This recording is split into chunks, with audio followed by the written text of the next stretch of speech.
All right, hello boys and girls. Welcome to Heroes Homeschool Academy. This is grade 4 music, week number 36, and the content will be found on page number 85 of your workbook.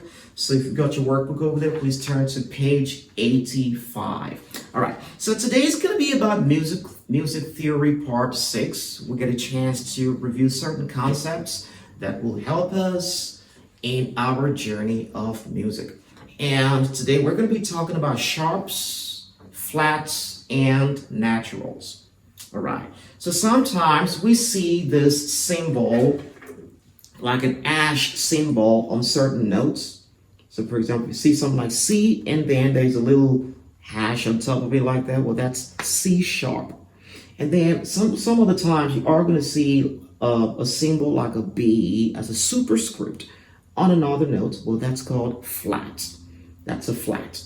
And then sometimes you are going to see something like looks like a B with another stem at the bottom of it. Well, those are called naturals. So what are sharps, flats, and naturals? Well, a sharp represents or describes a semitone superscript added to a prior note. All right. So if you see the prior note C over here, if you were to raise this note by a semitone, then that's a C sharp, okay? Now, the flat is going to be the exact opposite of it. It is represented by a symbol that looks like a B, and it describes a semitone superscript added to a subsequent note. So you are going to see right here, before we got to our D, we can call this particular C sharp key, we can call it a D flat. Okay, so that's a D flat over there. So that's how you understand what sharps are and what flats are. Then what about naturals? Well, naturals have their own symbols, and it tells you to cancel any flat or any sharp added to a note right after the flat and the sharp has been played.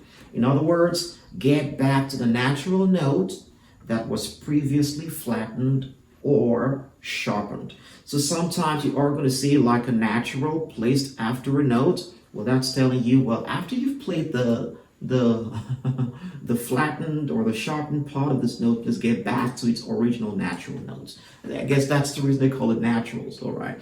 So lots of times you are going to see flats and sharps and naturals. That's the logic behind it. Please take advantage of that. Now, we're going to be refreshing the concept of harmony, right? So if you notice on page number 86, it's exactly what you learned on page number 19. So harmony occurs when you play two or more notes together. So when you play two notes together, you form a dyad. When you play three or more notes together, you form a chord. Then it begs the question to understand, what am I doing? How do I know which notes to play together? Then you got to understand the concept about voice parts. There are 4 major parts to any song that you want to sing. There is the soprano or the treble part of the song. There is the tenor part of the song. There is the alto part of the song. And then there is the bass or the bass section of the song. Now, you typically want to play treble, tenor, and alto with your right hand. When you play all those three notes together like that, you are going to form a chord, like a C major, for example, which C major is just going to be telling you play do, mi, so. So when I play all that together like that, I have formed a chord. That's C major. Now, if I were to play just 2 notes, I formed a dyad. Do and mi together. Look at it. All right, so that's do and mi, so that's a dyad. Now, how do I know the corresponding tenor to play to a certain treble? Well, that is the reason for this table. And I want to make sure that you internalize it. For the past 36 weeks, we've been talking about this table over here. So you are going to see that when the song is on do, when the treble is on do, the alto typically may sing a sol or a la. But the tenor is going to sing a mi. And then the bass or the bass is going to sing a do. And then you can form a dyad with do and mi and a chord with so, do, mi. So please take advantage of this table to understand the concept about dyads and chords a little bit better.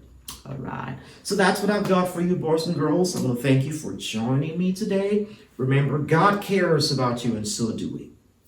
Bye-bye.